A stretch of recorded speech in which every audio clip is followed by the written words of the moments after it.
అందరికీ నమస్కారం. మనం ఇప్పుడు అత్తాపూర్లోని రాంబాగ్ రాముల వారి గుడికి వచ్చామండి. అత్తాపూర్లో వెరీ ఫేమస్. చెప్పాలి అని అంటే 300 సంవత్సరాల క్రితం నుంచి ఈ గుడి ఉంది. ఇక్కడ ఎన్నో రకాల షూటింగ్లు జరిగాయి. అలాగే ఇక్కడ చాలా పురాతనమైన గుడి అంటారు దీన్ని. సో ఇప్పుడు దాని విశేషాలు ఏంటి, ఎలా ఉంది, అసలు ఆ గుడి విశిష్టత ఏంటి అనేది మనం లోపలికి వెళ్ళి చూద్దాం రండి. ఇప్పుడు మనం ఎంట్రన్స్ వెళ్తున్నామండి. ఇదే రాముల వారి గుడికి ఎంట్రన్స్, మెయిన్ ఎంట్రన్స్. దీనికి 2 ఎంట్రన్స్లు ఉన్నాయి. అయితే ఫస్ట్ వచ్చేది ఏదైతే ఉంటుందో ఇది మనకి రైట్లో ఉంటుంది. అలాగే చూస్తూ ఉంటే ఇక్కడ చూడండి, దీని ద్వారం అంటారు. ఇది గర్భగుడి లోపలికి వెళ్ళడానికి, అందులోనూ మెయిన్ ఎంట్రన్స్గా దీన్ని చూస్తున్నాము. ఈ ద్వారం నుంచి మనం లోపలికి వెళ్ళిన తర్వాత చాలా పెద్ద ప్లేస్ అండి. చెప్పాలి అని అంటే ఇక్కడ ఇది ఎంత పెద్ద ప్లేస్ అని అంటే ఇక్కడ చాలా పెద్ద పెద్ద ఉత్సవాలు జరుపుతారు. ప్రతి ఫెస్టివల్ని కూడా చాలా అందంగా చేస్తారు. ఇంకొకటి ఏంటి అని అంటే ఇక్కడ చూడండి, రావి చెట్టు ఉంటుంది. ఎంట్రన్స్లోనే మనకి రావి చెట్టు దర్శనమిస్తుంది. ఈ రావి చెట్టు ఇక్కడ నుంచి మనం ఎగ్జాక్ట్గా లోపలికి మళ్ళీ స్ట్రైట్ పాయింట్లో వెళ్తాము. రావి చెట్టు దగ్గర నుంచి దర్శించుకొని జనాలందరూ కూడా ఇక్కడ జాతర లాగా చేసుకుంటారు. ఒక విధంగా చెప్పాలి అని అంటే లోపలికి వెళ్దాం రండి. ఎప్పుడైతే రావి చెట్టు నుంచి మనం లోపలికి వచ్చామోనండి, ఎగ్జిట్ ఎంట్రన్స్ 2 డోర్లు ఉన్నాయి మనకి ఇక్కడ. ఎందుకంటే ఇప్పుడు మనం ఎంట్రన్స్ నుంచి వెళ్తున్నాము, ఎగ్జిట్ కూడా సపరేట్గా ఉంది. ఇక్కడ చూస్తే మనకి ఇంత విశాలమైన ప్లేస్ అంటే 300 సంవత్సరాల క్రితం ఇంత పెద్ద ప్లేస్ అంటే మీరు అసలు ఆలోచించండి. అలాగే ఇంకోటి ఏంటి అంటే దేవుడు దర్శనానికి ఇక్కడ రెగ్యులర్గా రాకపోవచ్చు, కానీ మెయిన్ ఏదైనా ఫెస్టివల్స్ కానీ ఎస్పెషల్లీ దసరా రోజండి ఇంకా చెప్పాల్సిన అవసరం లేదు. ఇంత పెద్ద ప్లేస్ అయినా కిక్కిరిసినట్టుగా ఉంటుంది అంటే నమ్మలేము. రండి. ఇక రాముల వారి గుడి అంటే మనం తప్పక చూడాల్సింది ఆంజనేయ స్వామి గుడి. ఎందుకంటే ఆయన లేకుండా రాముల వారు ఉండరు. ఇది ఆంజనేయ స్వామి అండి. రాముల వారు ఉన్నారు అన్నప్పుడు ఆంజనేయ స్వామి లేకుండా ఏ రాముల వారు ఉండరు. ఎంట్రన్స్లో మనకి కనిపించేది, ఎస్పెషలీ మనం ఎప్పుడైతే ఎంటర్ అవుతున్నామో ఎంటర్లో మనకి రైట్లో కనిపిస్తారు ఆంజనేయ స్వామి. ఇక్కడ కూడా చాలా పెద్ద ప్లేస్ ఉంటుంది. దేవుడి దర్శనాన్ని చాలా ప్రశాంతంగా చేసుకోవచ్చు అని చెప్పొచ్చు. ఎందుకంటే అంత మంచి ప్లేస్ ఇది. ఆ తర్వాత చూస్తే మొత్తం గోశాల అండి. ఇక్కడ నుంచి ఓవరాల్గా ఇక్కడ గోశాల ఉంటుంది. ప్రతిరోజు ఇక్కడ ఎంతోమంది వస్తూ ఉంటారు. ఇక్కడ ఎస్పెషలీ గోశాల కోసం వచ్చేసి ఇక్కడ చాలా అంటే గోవులకి చాలా సమర్పించుకుంటూ వారి మొక్కులు చూసుకుంటూ వెళ్తారు. అయితే ఇక్కడ గోశాల కూడా చాలా పెద్దగా ఉంటుంది. ఇప్పుడు మనం గోశాల చూసాం కదా, అదే గోశాల నుంచి అలా స్ట్రైట్గా వస్తూ ఉంటే మనకి ఇక్కడ రామానుజుల వారిది కూడా ఉంటుందండి. అసలు ఈ రామానుజుది ఏంటి, ఈ హిస్టరీ ఏంటి, దీని గురించి మరిన్ని విషయాలు మనం ఇక్కడ ప్రథమ పూజారి గారు ఉన్నారు. ఆయనే శ్రీ రాంబాగ్ తిరుమలాల్ ప్రభాకర్ శ్రీనివాస్ గారు. ఆయన అడిగి మరిన్ని విషయాలు తెలుసుకుందాం. ఈయనే రామానుజాచార్యులు. సో మొత్తానికి గుడి లోపలికి వచ్చేసామండి. మీకు అర్థమైపోయింది కదా, లోపలికి వచ్చిన తర్వాత ఆంజనేయ స్వామి గుడి ఉంటుంది. అలాగే గోశాల చాలా అందంగా చాలా బాగా అనిపిస్తుంది. అక్కడ నుంచి లోపలికి వస్తే రామానుజుల వారు ఉంటారు. అయితే ఎందుకు ఈ రామానుజుల వారు ఎవరు, ఏంటి, ఇంకా అసలు ఈ గుడి విశిష్టత ఏంటి, ఇవన్నీ మనం శ్రీనివాస్ గారిని కనుక్కుందాం రండి. ఫైనల్గా అండి మనమైతే లోపలికి వచ్చేసాము. అయితే ఎంట్రన్స్ అంటే అసలు మెయిన్ రాముల వారు ఎవరైతే ఉన్నారో రాముల వారి గుడిలో అంటే గర్భగుడి దగ్గరికి వచ్చేసాము. అయితే మీరు చూడండి, ఎంట్రన్స్ అంటే ఎప్పుడైతే మనం గుడి లోపలికి ఎంటర్ అవుతున్నామో ఆ ముందుగానే అంటే పద్మనాభ స్వామి లాగా ఆయన విష్ణుమూర్తి రూపంలో పడక శయ్య మీద పడుకొని ఉన్నారు. అది మనకి ఎంటర్ కనిపిస్తూ ఉంది. నెక్స్ట్ మనం అలా లోపలికి వెళ్తూ చూద్దాం రండి. ఇంకా అయితే ఈ గుడి విశిష్టత ఎంతో ఉందండి. మనకు తెలియనివి ఎన్నో విషయాలు ఈ గుడిలో దాగి ఉన్నాయి. అసలు ఏంటి, ఎప్పుడు, ఎవరు స్థాపించారు, ఎన్ని ఇయర్స్ క్రితం ఈ గుడి ఉంది, ఈ వివరాలన్నీ మనం తెలుసుకోవాలంటే ముందుగా మనం కలవాల్సింది శ్రీనివాస్ గారిని. ఆయన మన కోసం వెయిట్ చేస్తున్నారు. రండి.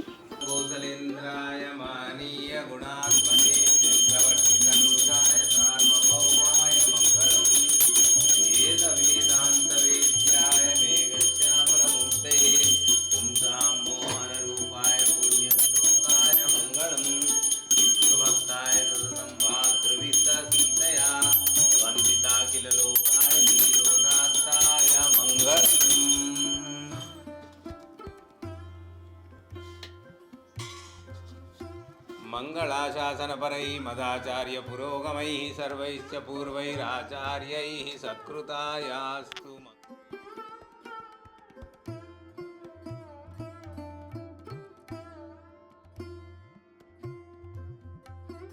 అకాలముచ్చరణం సర్వవ్యాధి నివారణం సమస్త పాపశేఖరం రామచంద్రస్వామి పాదోదకం పావనం శుభం. అర్చత ప్రార్చత ప్రియమేధాసో అర్చత అర్చంత పుత్రకా దుతపురన్న దుష్టర్చత అర్చత ప్రార్చత. శతమానం భవతి శతాయు పురుష శతేంద్రియాయుష్యేవేంద్రియై ప్రతిష్టతి. ఇప్పుడు మనతో పాటు శ్రీనివాస్ గారు ఉన్నారు. అసలు ఈ గుడి విశిష్టత ఏంటి, ఎలా ఉంది అని మాట్లాడుకుందాం. గురువుగారు జై నమస్కారం. శ్రీరామ్. జై శ్రీరామ్. జై శ్రీరామ్. శ్రీరామ రామ రామేతి రమే రామే మనోరమే సహస్రనామ తత్తుల్యం రామనామ వరాననే. అంటే ఏమిటి అంటే, రాముడి పేరు స్మరిస్తే శ్రీ మహావిష్ణువు యొక్క 1000 నామాలు స్మరించినంత ఫలితం దక్కుతుంది అని అర్థం. అంటే రాముడి పేరు అంత పవిత్రమైనది, అంత ఫలదాయకమైనది. అలాంటి రాముడు ఇక్కడ ఉన్నారు. ఇది ఏమిటి అంటే రాంబాగ్లో వెలసిన సీతారామచంద్ర స్వామి దేవస్థానం. ఓకే. ఇది 300 సంవత్సరాల పాతది. దీనిని 300 సంవత్సరాల క్రితము నిజాం నవాబు కొలువులో ఉండే ఒక ఉత్తర భారతదేశానికి చెందిన కాయస్థ్ కులస్తులు అనమాట. కాయస్థ్ అంటే వాళ్ళు అదేది క్షత్రియ వంశస్థులు అనమాట. భవానీ ప్రసాద్ గారు అనే ఆయన నిర్మించారు. ఓకే. అయితే ఆయనకి కొన్ని జీవితంలో కొన్ని సంఘటనలు జరిగి ఆయనకి స్వప్నంలో ఈ పెరుమాళ్ళు, ఈ కింద ఉన్న పెరుమాళ్ళు, రాముడు, అమ్మవారు, ఇంకా లక్ష్మణుడు, వీళ్ళు కల్లో కనిపించారు అనమాట. కనిపించి మేము గద్వాల్లో ఒక చోట ఉన్నాము, మమ్మల్ని తీసుకొచ్చి ఇక్కడ ఒక గుడి స్థాపించి మమ్మల్ని ఇచ్చేయండి అని చెప్పారనమాట. అయితే ఆయన కొంతమంది సేవకుల్ని గద్వాలకు పంపించారనమాట. అక్కడ ఒక చోట నిజంగానే ఒక పరివారంలో, అంటే ఒక అర్చకుల కుటుంబంలో స్వామివారు నిజంగా ఉన్నారు. ఎవరు? ఈ కింద ఉన్న ఈ పెరుమాళ్ళు అనమాట, ఈ కింద. అయితే అప్పుడు వాళ్ళని అడిగారనమాట, ఇది ఏంటి అంటే వాళ్ళు అప్పుడు ఈ పెరుమాళ్ళ గురించి చెప్పారు. ఏమిటి అంటే ఏవైతే ఈ 3 పెరుమాళ్ళు కనిపిస్తున్నారో వాళ్ళు కేరళలో అనంతశయనం అని ఒక ప్లేస్ ఉందన్నమాట. అక్కడ తయారయ్యేది, అక్కడ తయారు చేయబడ్డారు అనమాట ఈ పెరుమాళ్ళు. వీళ్ళు పంచలోహ విగ్రహాలు అంటారు వీటిని. పంచలోహాలతో తయారు చేసింది. ఇవి అనంతశయనం అంటే అది ఎక్కడ అంటే కేరళలో అనంత పద్మనాభ స్వామి గుడి ఉంది చూడండి, ఆ ప్లేస్ దగ్గర అనమాట. అక్కడి నుంచి 700 సంవత్సరాలు అలా మైగ్రేట్ అవ్వుకుంటూ 300 సంవత్సరాల క్రితము ఎన్నో తరాలు గడిచాక గద్వాలకు వచ్చారనమాట. దాని తర్వాత ఏం జరిగింది, వాళ్ళు ఏమన్నారంటే మా భవానీ ప్రసాద్ గారికి కల్లో ఈ రాముడు కనిపించాడు, గుడి కట్టమంటున్నాడు, మేము ఈ పెరుమాళ్ళని ఇస్తే, దేవుళ్ళని ఇస్తే మేము తీసుకెళ్ళి గుడి కడతామంటే వాళ్ళు ఏమన్నారంటే దానికి ఒప్పుకోలేదు.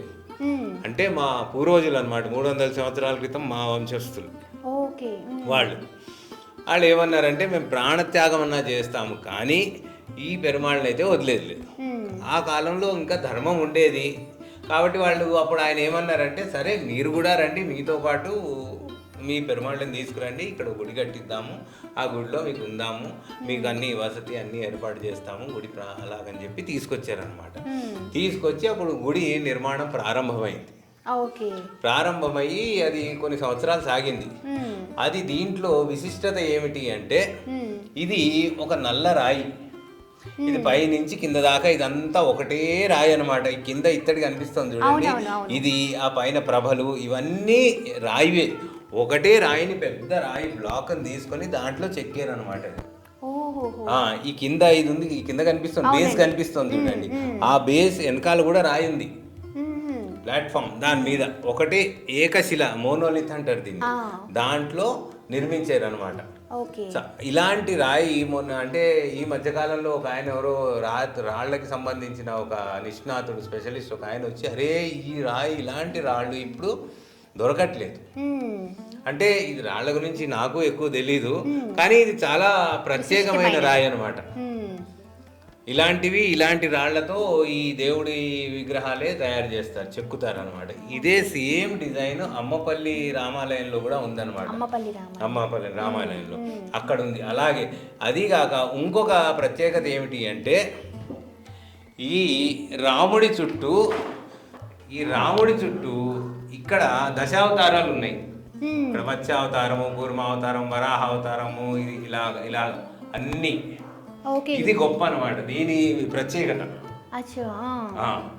మీ పూర్వీకులు అందరూ కూడా ఈ రామాలయం సేవలోనే మేము ఉన్నాం అనమాట. ఇప్పుడు ఏంటంటే మునుపు అంటే చాలా మంది ఉండేవాళ్ళు, వాళ్ళంతా వాళ్ళ వృత్తిపరంగా వాళ్ళు ఒక్కొక్కళ్ళు ఒక్కొక్క చోట సెటిల్ అయిపోయారు. చాలా మంది అమెరికాకి వలస వెళ్ళిపోయారు, అక్కడ ఉన్నారు. ఇప్పుడు మేము సేవ చేసుకుంటున్నాం అనమాట. ఇప్పుడు నేను బయట కూర్చున్నాను, మా ఫాదర్, మేము సేవ చేసుకుంటాం. అది ఇది మొత్తం దీని ప్రత్యేకత. ఇప్పుడు ఈ రాముడు, అమ్మవారు, లక్ష్మణుడు, ఈ పెరుమాళ్, ఇవి మోర్ దాన్ 700 ఇయర్ ఓల్డ్ విగ్రహాలు, దేవుళ్ళు అనమాట వీళ్ళు. ఓకే, 700 ఇయర్స్, 700 సంవత్సరాల కంటే ఎక్కువ. అంటే కరెక్ట్గా నిష్కర్షగా ఫలానా డేట్ అని చెప్పలేము, కానీ అప్పుడు వాళ్ళు చెప్పిన ప్రకారం ఏంటి అంటే అప్పటికే వాళ్ళు 400 సంవత్సరాల పాతది అని చెప్పారు. ఆ 400 ఈ 300 కలుపుకుంటే 700 అవుతుంది. అది వీటి ఏంటంటే అప్పటి నుంచి ఆ వేద మంత్రాలు అన్నీ వింటూ చేస్తూ అలా చేసి చాలా శక్తి సంపన్నమైంది అయిపోయింది అనమాట ఇక్కడ. ఇది ఇలా నిర్మాణం జరిగింది. ఈ గుడికి అప్పట్లో ఆయన సర్కారు దగ్గర నుంచి ఒక 43 ఎకరాలు ఏమంటారు దాన్ని, భూమి ఇప్పించాడు అనమాట. ఎవరు? ఆయన భవానీ ప్రసాద్. గుడి మాన్యం అంటారు దాన్ని. ఈ చుట్టుపక్కల ఉన్న భూములన్నీ దగ్గర 53-43 ఎకరాలు. ఈ వెనకాల ఏదైతే రింగ్ రోడ్ ఉందో ఆ రింగ్ రోడ్ కూడా గుడి మాన్యంలోంచి వెళ్ళింది. రింగ్ రోడ్ అవతల వైపు పూలబావి అవి ఏవో ఉండేవన్నమాట. అవన్నీ ఇప్పుడు అంతా శిథిలమైపోయి చాలా వరకు భూ ఆక్రమణలకి దానికి గురైపోయి అంతా ఇదైపోయింది అనమాట. అలా జరిగింది. ఇప్పుడు వీటి మహత్యం ఏమిటి అంటే, ఈ పెరుమాళ్ళని ఎవరైతే అపారమైన నమ్మకంతో నమ్ముకుని వచ్చి మొరబెట్టుకుని మాకు ఈ సమస్య ఉంది స్వామి, ఎలాగన్నా మార్గాంతరం చూపించండి అంటే ఆ రాముడు కొంచెం నిదానంగా చేస్తాడు, కానీ తప్పకుండా వాళ్ళ సమస్యలు పరిష్కారం అవుతాయి. ఇలాగ ఎన్నో సంఘటనలు జరిగాయి. ఎలాగంటే అది ఎవరి గురించైనా చెప్తే ఇలాగ ఫలానా జరిగిందంటే వాళ్ళ పర్సనల్ లైఫ్ చెప్పినట్టు ఉంటుంది, కాబట్టి నన్ను క్షమించాలి, నేను అది చెప్పలేను. కానీ వాళ్ళు వచ్చి చెప్పారు, అసాధ్యము అసంభవము అనుకున్న పనులు వాళ్ళ జీవితాల్లో అలాంటి మార్పులు జరిగాయి అన్నమాట. ఓకే, ఏదైనా సరే మనం మొక్కుకొని రాముణ్ణి మనసుతో మొక్కుకుంటే మాత్రం ఖచ్చితంగా ఆ పని అవుతుంది, ఖచ్చితంగా జరుగుతుంది. ఎంతో మంది అలా జరిగింది. వాళ్ళు ఎవరికి చెప్పుకుంటారు ఇలా జరిగింది అని, వచ్చి మాకు చెప్తారు ఇలా జరిగింది అని చెప్పి ఆ రాముడికి బట్టలు పెట్టడము, పూజ చేయించుకోవడము, అదో ఏదో చేయించుకుని మొక్కుబడులు చెల్లించుకుని వెళ్తారు. అలాగ జరిగింది, చాలా మందికి జరిగింది అలాగా. కాబట్టి ఆ రాముడి సేవలో మా జీవితాలు గడుస్తున్నాయి అన్నమాట. అది స్వామి, ఇక్కడ ఇంత పెద్ద వారణం అంటే ఇంత పెద్ద, అంటే ఇక్కడ ఎలా చేస్తారు బ్రహ్మోత్సవాలు కానీ అలాంటివి అవన్నీ కూడా? ఇక్కడ సంవత్సరానికి జరిగే ఏమేమి పండుగలు జరుపుకుంటాము అన్నది చెప్తాను నేను. ఒకటి మాఘమాసంలో వచ్చేది వైకుంఠ ఏకాదశి. వైకుంఠ ఏకాదశికి ఈ పెరుమాళ్ళని ఇక్కడికి బయట పెట్టి ఉత్తర ద్వారం పెట్టి వైకుంఠ ఏకాదశి ఘనంగా జరుగుతుంది. ఓకే, ఇంకా శ్రీచక్రం అని చెప్పేసి చాలా ఉంటాయి, దీని విశిష్టత. ఇక్కడ శ్రీచక్రం ఏంటి అంటే ఈ గుడి పైన ఉంటుంది, ఈ పైన ఉంటుంది, మీరు కొంచెం వంగితే మీకు కనిపిస్తుంది అనమాట. ఇక్కడ నుంచి అదో శ్రీచక్రం ఉంటుంది, కనిపిస్తుంది కదా. ఈ శ్రీచక్రము విశిష్టత ఏంటి అంటే, ఏదైతే పైన అంతరిక్షంలో ఏదైతే పరమాత్మ శక్తి ఏదైతే ఉందో ఆ శక్తిని మేము చదివే మంత్రాల ద్వారా అలాగ ఆవాహన చేస్తే ఆ శక్తి అంతా వచ్చి ఇక్కడికి వస్తుంది అనమాట. ఆ శక్తి సామర్థ్యాలు ఆ దేవుడికి వచ్చి ఎవరైనా భక్తులు మొక్కుకుంటే చేస్తే వాళ్ళకి అలాగా పనులు జరుగుతాయి. అది శ్రీయంత్రం యొక్క విశిష్టత. ఇక్కడ ఒక శ్రీయంత్రం ఉంది, ఆ బయట కూడా ఒక శ్రీయంత్రం ఉంది. అక్కడ కూర్మావతారం ఉంది, కూర్మావతారం మీద. ఇది మొదటి ఉత్సవం ఏమిటి అంటే వైకుంఠ ఏకాదశి, అది జరుగుతుంది. దాని తర్వాత మళ్ళీ శ్రీరామనవమి తర్వాత దాని తెల్లవారి దశమి జాతర జరుగుతుంది అనమాట. అప్పుడు పెద్ద సంఖ్యలో వస్తారు, భక్తులు వస్తారు. ఈ 2 రోజులు చాలా ఘనంగా జరుగుతుంది. ఎస్పెషల్లీ గురూజీ, అంటే ఇక్కడ అయోధ్యలో జరిగిన స్థాపించిన బాలరాముడు, ఆ విశిష్టత ఇక్కడ ఎలా చేశారు? ఆ రోజు 22వ తారీఖున ఏదైతే అక్కడ బాలరాముడు ప్రాణ ప్రతిష్టాపన జరిగిందో ఆ రోజు మేము పొద్దున్న 4:30 నుంచి ఇక్కడ పూజా కార్యక్రమం మొదలుపెట్టాం. మేమంతా నిత్య పూజ అన్ని చేసుకున్న తర్వాత వేద పఠనం చేసాము. ఒక వేద పండితుడు గారిని ఆహ్వానించి ఆయనకి చేసి ఆయన ఇక్కడే కూర్చొని వేద పారాయణ చేశాడు. దాని తర్వాత సహస్రనామ పారాయణ అన్నీ జరిగాయి. ఇక్కడ మేము ఒకటి పెద్దది 8x12 LED స్క్రీన్ పెట్టి అక్కడ ఏదైతే కార్యక్రమం జరుగుతోందో ఇక్కడ అది లైవ్ టెలికాస్ట్ ఇక్కడ చూపించాము. తర్వాత మధ్యాహ్నం ఒకసారి అన్నదానం జరిగింది, ఒక 1000-1500 మందికి. ఇంకా సాయంత్రం కూడా ఒక 500-600 మందికి అన్నదానం కార్యక్రమం జరిగింది. ఆ రోజు ఎంతమంది భక్తులు జనసందోహం వచ్చింది అంటే పొద్దున్న 7:30 నుంచి రాత్రి 11:30 వరకు కొన్ని వేల సంఖ్యలో ఇక్కడి నుంచి ఆ బయట సింహద్వారం వరకు క్యూ కట్టారు అనమాట. అంతమంది వచ్చారు జనం. అది చాలా అంటే మా జీవితంలో అది గొప్ప సంఘటన అనుకోవాలి. అంతమంది భక్తులు ఆ రోజు దర్శనం చేసుకున్నారు. అందరూ దర్శనం చేసుకుని వెళ్ళిపోతూ ఉన్నారు, ఒకళ్ళ వెనకాల ఒకళ్ళు, అలా అగల. ఎందుకంటే మేము ఇక్కడ ఆపేము, ఎవరన్నా తీర్థానికి దానికి ఆగితే చేస్తే లైన్ ఆగిపోతుందని చెప్పి వచ్చి దండం పెట్టుకోవడం వెళ్ళిపోవడం అలా జరిగింది. అది చాలా ఘనంగా జరిగింది. అదేంటి మన గుడిలోనే కాకుండా మొత్తం అన్ని చోట్ల భారతదేశంలో ఉన్న అన్ని రామాలయాల్లో చాలా ఘనంగా జరిగింది అది. ఇప్పుడు శ్రీరామనవమి దగ్గర ఆగేం మనం. శ్రీరామనవమి తర్వాత విజయదశమి చాలా బాగా జరుగుతుంది. విజయదశమి రోజు కూడా ఇక్కడ బయట రావణ దహనము అన్నీ జరుగుతాయి. అది ఆ రోజు కూడా భక్తులు పెద్ద సంఖ్యలో వస్తారు. ఇది కాకుండా మేము చేసే కార్యక్రమం ఏమిటి అంటే ప్రతి పౌర్ణమి రోజు ఇక్కడ సామూహిక సత్యనారాయణ వ్రతం చేస్తాం. ప్రతి పౌర్ణమి రోజు సాయంత్రం ఇక్కడ పెడతాం అన్నమాట. పెట్టి ఆ సత్యనారాయణ వ్రతం ఈ పెరుమాళ్ళని బయట పెట్టి చేస్తాము. చేసాక ఇక్కడ ఒక కొంతమంది భక్తులు వస్తారు చుట్టుపక్కల నుంచి, ఒక 60-70 మంది 100 మంది, వాళ్ళకి అన్న ప్రసాదం కూడా జరుగుతుంది అన్నమాట. అది ఇప్పుడు మన గుడిలో జరిగే కార్యక్రమాలు ముఖ్యమైన కార్యక్రమాలు ఇవి. ఇంకొకటి దీపావళి రోజు ఏమిటి అంటే దీపోత్సవం. ఇక్కడ దీపాలు పెడతాము, అక్కడ మొత్తం పెట్టి ఇక్కడ దీపావళి మేము మా ఇంట్లో జరుపుకోము, ఇక్కడే జరుపుకుంటాం అన్నమాట. అన్ని ఇక్కడి నుంచి ప్రాంగణం మొత్తం కొన్ని 100 దీపాలు పెడతాం. ఆ రోజు దీపాలు పెట్టడానికే మాకు 2.5 గంటలు పడుతుంది. అన్ని దీపాలు తెచ్చి వెలిగించి అన్ని ఇలా ఒక డిజైన్ లాగా పెడతాం అన్నమాట. ఇంకా గురూజీ అలా మనం ముందుకు వస్తే మీరు చెప్పారు బయట కూడా శ్రీచక్రం ఉందమ్మా, దాని విశిష్టత అని. ప్రాంగణంలో మేము శ్రీరామనవమి రోజు సీతారాముల కళ్యాణం జరిపిస్తాం అన్నమాట. దానికోసమే ప్రత్యేకంగా నిర్మించబడింది ఇది. గొప్ప విశిష్టత ఏమిటి అంటే ఇది ఇక్కడ రాముడిని పెరుమాళ్ళని పెడతాము, పైన శ్రీయంత్రం ఉందన్నమాట. శ్రీయంత్రము విశిష్టత ఏంటి అంటే ఆ అంతరిక్షంలో ఉన్న భగవత్ శక్తిని ఆకర్షిస్తుంది అనమాట. ఆ ఆకర్షణలో సీతారాముల యొక్క కళ్యాణం జరుగుతుంది. దానివల్ల మహత్యం ఉంటుంది. ఆ భగవంతుడిని ఎవరైతే వేడుకుంటారో, వాళ్ళు నమ్ముతారో, కొలుస్తారో, వాళ్ళకి వాళ్ళ సమస్యల నుంచి పరిష్కారం దొరుకుతుంది. అది అందుకని అక్కడ ఉంది ఆ శ్రీయంత్రం. గురూజీ ఏదైనా సరే ప్రాణ ప్రతిష్ఠ చేస్తున్నారు అని అంటే ఖచ్చితంగా విగ్రహాలు ఎంత ముఖ్యమో దాని కింద పెట్టే అంతరము అంటారు. దాని గురించి మాకు పర్టికులర్గా బాగా తెలీదు, దాని గురించి కొంచెం వివరిస్తారా? దానికి కొన్ని స్పెసిఫికేషన్స్ ఉంటాయి. ఏది కింద అదేదైతే లోపల ప్రాణప్రతిష్ఠ చేసేటప్పుడు దాని కింద ఏవైతే పెట్టారో అది ఎప్పుడు పెట్టారు, 300 సంవత్సరాల క్రితం. అప్పుడు వాళ్ళు ఏమేమి పదార్థాలు దాంట్లో వేసారో ఆ ఎఫెక్ట్ రావడం కోసం, ఆ మహత్యం రావడం కోసము, అది ఏంటంటే ఎన్నో రకాల ఇది బంగారము, వెండి అవన్నీ వేస్తారు. అది కాక అవి ఇంకా మంత్రించిన అవి అన్నీ ఏవేవో చేస్తారు. ఆ పద్ధతులు నాకు కూడా అంత తెలీదు. కానీ అది దాన్ని చేసే ఉద్దేశం ఏంటయ్యా అంటే ఆ దేవుడికి అలా ఈ పరిసరాలకి ఆ మహత్యం ఉంటుంది అనమాట. అది ఉండడం కోసం. దాని తర్వాత ఎన్నో మంత్రాలు చదివి ప్రాణ ప్రతిష్ఠ చేస్తారు. దాంట్లో చేస్తే అప్పుడు ఏంటి అంటే మనం భక్తులు ఎవరైతే వస్తారో వాళ్ళు ఏదైతే మొక్కుకుంటారో ఆ దేవుడు వాళ్ళ మొక్కుబడులు తీరుస్తాడు. అది అందుకు చేస్తారు ప్రాణ ప్రతిష్ఠ. తర్వాత గురూజీ మీ ప్రాంగణంలో ఇక్కడ గురువు గారు అని చెప్పేసి ఒకటి చూపించారు. అదే ఇలా ఇది అక్కడ రామానుజుల వారు ఉన్నారు అక్కడ.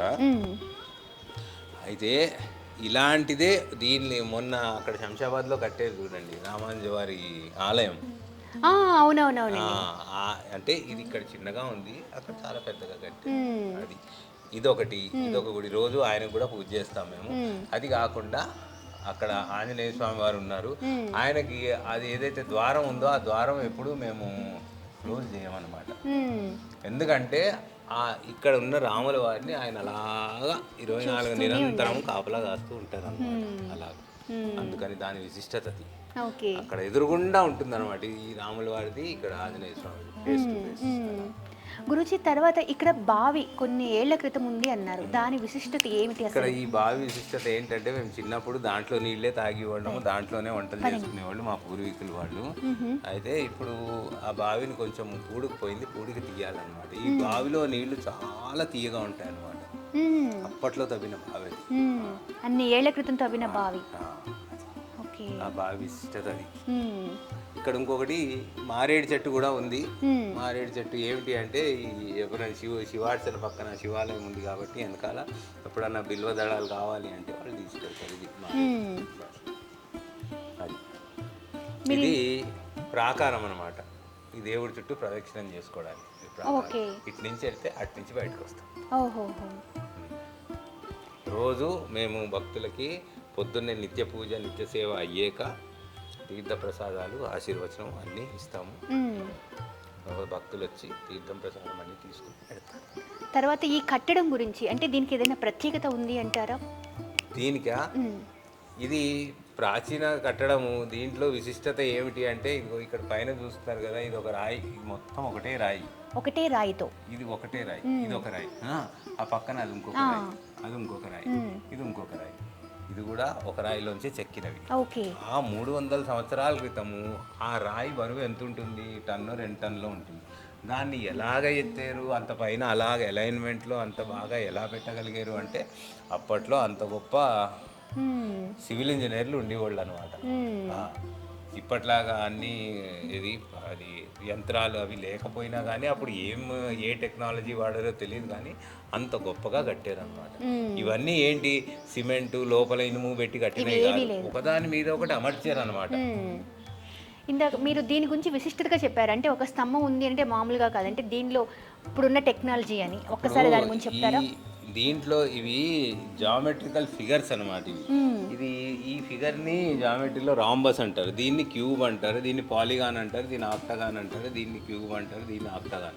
ఆ పైన సర్కిల్, ఇక్కడ ట్రయాంగిల్ ఉంది. ఇవన్నీ మనం చూసుకోవాలి అంటే అంత గొప్పగా ఉంటుంది. అదే అప్పట్లోనే ఒక అలాగా అంత ఆలోచించి నేర్చుకోవాలంటే ఎన్నో ఉన్నాయి. ఇంకొకటి ఇవి ఏవైతే స్తంభాలు ఉన్నాయో ఈ స్తంభాలు అన్నిటినీ ఎలాగుందంటే పర్ఫెక్ట్గా ఉంటాయి అన్నమాట. ఇవన్నీ ఇటువైపు కానీ ఇటువైపు కానీ. థ్యాంక్ యూ గురూజీ, చాలా ఇన్ఫర్మేషన్ ఇచ్చారు. అంటే రాంబాగ్లో ఒక గుడి ఉంది, రామాలయం ఉంది అని చాలా మందికి తెలుసు, కానీ అసలు దీనికి ఇంత విశిష్టత ఉందా?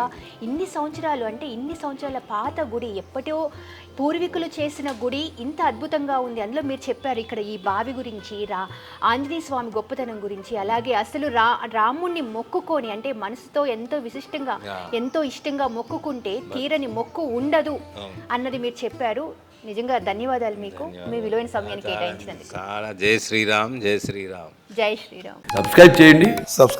Please do subscribe to Please like, share and subscribe to top Telugu TV. Top Telugu TV. Top Telugu TV.